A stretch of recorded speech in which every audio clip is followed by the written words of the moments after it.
Hey there, fellow travelers. Mark here with Wolters World, and today we're in Liberia, Costa Rica, right next to the Costa Rica and Nicaragua border. And today what I want to do is kind of answer some questions that people have about what do I do when I cross a border into a new country.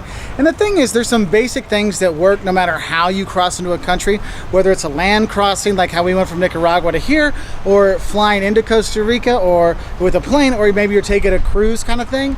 And people have these questions, so we thought we'd help you out. First things first, there's some basic things that you should know. You have to have a passport. Obviously, anywhere you go in the world, if you go into a new country, you have to have a passport, and it needs to be valid for at least 6 months after you enter, because some countries will literally say, oh, you only have 5 months left. Sorry, but you only let me come in the country for 3 weeks. It doesn't matter. You need to make sure that passport is renewed before that 6 months is up, because a lot of countries will not let you in. Second thing you need to know is wherever you're going, if your nationality needs a visa to go there, you need to get it before you go. Yes, some places might give you a visa on the spot, or you can get it at the border, but a lot of places, no, you have to do it beforehand. When we went to China, we had to apply for a visa a month beforehand. Russia, we had to do it beforehand, and it takes time. So if you're traveling around the world and trying to get visas, some countries require you get your visa in your home country. Like, oh, you gotta be kidding me. If you have issues like that, I usually find going to the actual embassy is your best route to go. It doesn't always work, but it could give you a hand, okay? So make sure if you need those visas, check beforehand, because you never know what's gonna work. And sometimes, like when a lot of European Union citizens come to the US, they have what's called an ESTA treaty, the ESTA visa. Basically, they go online and fill it out, and it links up to your passport. Other times, it's a whole page in your passport. So you have those things there. So do be careful with that, all right? So now that we have those things, some other documents you might need to have when you're going across the border. Some countries require that you have further on transport. Like we came to Costa Rica from Nicaragua, and I had to show my flight tickets to say, look, I'm flying out in a few days from Liberia to the US. Okay, you can stay. Some places require you to show that you have enough money to support yourself while you're there. Other places will have other, like where are you going to stay? Flying into the UK, flying into Mexico, flying into Costa Rica, flying in the US. They'll say, what's your address going to be? So you need to maybe have that first hotel kind of planned out, just so you have something to put down, okay? Now, when you're coming in, probably the most popular way you're gonna come in is by air. So if you're gonna be flying in an airline coming in here, look, it's just like a normal flight. You're gonna disembark from your plane. Now the plane, they might hand out documents to fill out beforehand. Sometimes they don't, it depends where you're going. And you'll take that and you'll go through your lines, you exit your plane, you go through the lines, and you go follow the signs to customs. When you get to customs, you get in the line, and make sure you get in the right line. So when I'm flying to Paris, I don't get into the EU national line, I get into the all passport line, because I have to go there to fill out my stuff, and they have a special stuff for non-nationals and things like that. In the US, they have special lines for non-US, and they have lines for green card holders, US nationals, these kind of things.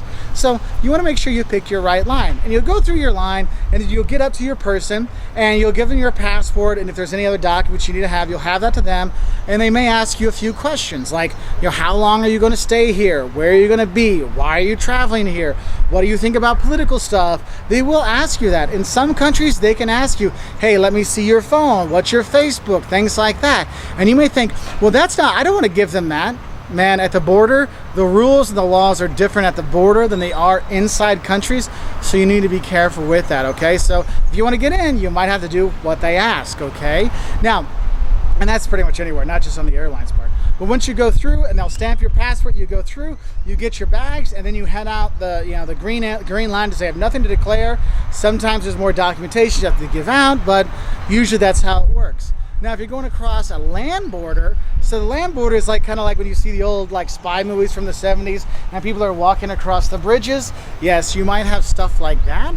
For example, when we went from Costa Rica to Nicaragua, well, we had to go to this little hut and pay our exit fee for leaving Costa Rica. Then we go in, same thing with the stamps, and show the information and fill out the forms, and then we walk our 300 meters to the Nicaraguan side, and I pay my municipal tax, and I pay my entry to Nicaragua tax and things like that. And then we have to go through an x-ray machine going into Nicaragua, and they'll go through your stuff again, and you have that, and then you're in the country.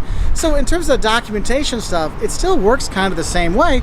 And next we have cruises. Now this could be cruises in Europe or the US, different places like that. The same deal works, the passport, the visas, all these different things. Even if you're only for a little bit of time, you might still need that visa.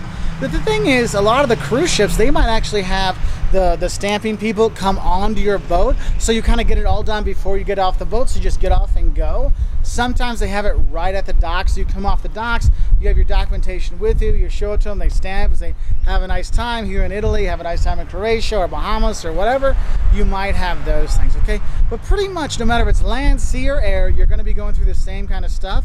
So be smart, don't joke around. I mean, I've heard people make, oh yeah, I'm just here to come sell drugs, ha ha ha ha, and the cops will come get them, okay? It's not a time to joke. And the thing is, if you're not sure what you need to do, the people that are there at the border usually are very helpful. Just ask, and if they don't speak your language, you might want to ask, hey, is there someone that speaks Spanish or English or Italian? And sometimes they have those people that'll come help you, okay? So I hope that helps you feel a little bit less scared about crossing the border.